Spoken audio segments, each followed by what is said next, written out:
Anfield now as we speak.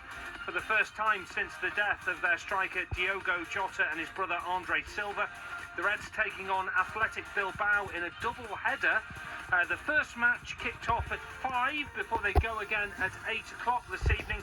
We'll get an update next from Julia. Everton fought out a 2-2 draw with Manchester United in the final game of the Premier League Summer Series in the USA.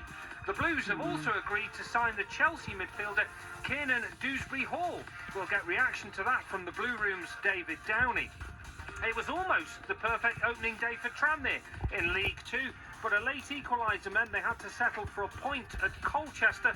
We'll have more on that with Rovers fan Zach Hayes. What a fitting end to the cricket test series it was this morning. One of the most entertaining in recent memory. India won the fifth and final test against England by just 6 runs.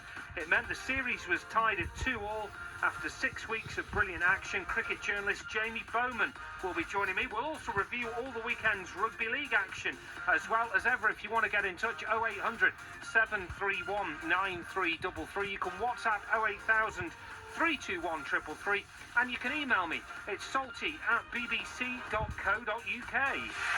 Total Sports, BBC Radio Merseyside. And if you have been keeping an eye on the Liverpool game this evening that kicked off at 5 o'clock, love to hear your thoughts on it.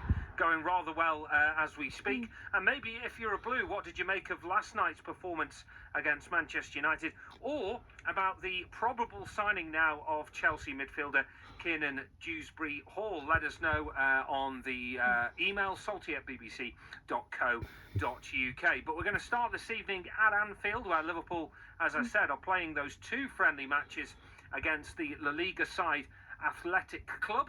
The first of those matches got started the second half a few moments ago, and we can go to Julia Bold, who is there for us this evening. Julia, first of all, fill us in. What's the latest? Yeah, it's 3-0 to Liverpool at the moment. The second half is underway. 49 minutes now on the clock. And yeah, 3-0, and it started on 2 minutes.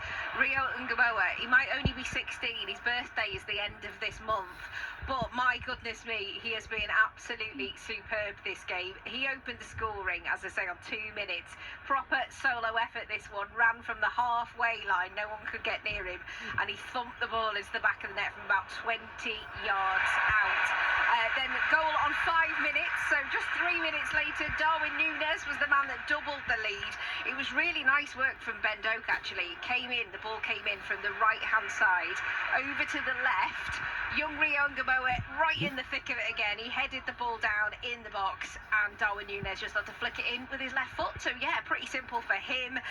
And then the third goal was just before half-time. Again, it was Ben Doak who's been causing problems. Ran into the box from the right-hand side. His shot flashed across the front of goal. Now, Padilla, who is the keeper, fumbled it. It was given to Doak originally. I'm told it's now been credited as an own goal because he did seem to palm it in the back. So yeah, going pretty well for Liverpool at the moment, despite the fact there's quite a few kids on the pitch. Well, yeah, and we probably expect the second game for Liverpool to have a stronger lineup. But just looking at that first half, I think Slot's biggest challenge now is going to be sort of dampening the expectation for Rio Ngamoa, isn't it? He's only 16, but he's absolutely lit up pre-season. Yeah, absolutely. I mean, this is his second goal, as you say, because he scored against Yokohama, didn't he? The Japanese side. And yeah, he's certainly somebody who the Anfield crowd this afternoon have been getting very excited about every time he gets the ball. People are clapping and cheering. And yeah, he's certainly exciting. You think about it, he's so young, he can't even drive here. That's how ridiculously young he is.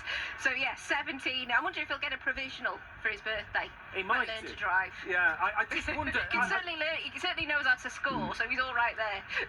He's so direct, though, isn't he? And the thing with it is, you were maybe thinking that Liverpool would send him on loan. I'm not sure they will now after these pre-season displays. No, you wouldn't think so. You think maybe you just keep him on the bench and throw him on games, and maybe like League Cup games and FA Cup games, maybe start him in those, because he doesn't seem to be fazed either by any of it. But I've got to say as well, Ben Doak, I know he's been linked with either loan moves or moves away from the club. He's been playing really well as well this afternoon, that right-hand wing. I know that Everton had been looking at him. David Moyes is a massive fan, really desperate for a right winger at the minute over the park. So yeah, he's another one that, again, he's troubled the athletic club so much this afternoon. There was a really good shot he had about 25 yards out. It was a cracker of a hit, and the keeper only just got to it, had to dive to his left-hand side, and it was just the fingertips that managed to get it away. So yeah, some of these young kids are really stepping up. There are some seniors in the squad. Curtis Jones, Andy Robertson is the captain, Alexis McAllister, for example.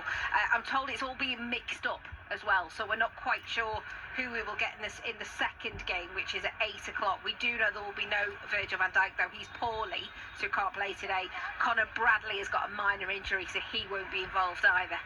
Yeah, I think, you just need to check, though, Julia, here. I mean, same Ben Doak as a youngster. He's 19, for God's sake. He's a veteran. Wow, he's that's old, isn't it? He's an old man. I also wonder whether, seriously, he's watched a 16-year-old kid on the other wing and thought, right, I need to get my act together here. The psychology of it might be a thing, mightn't it? Yeah.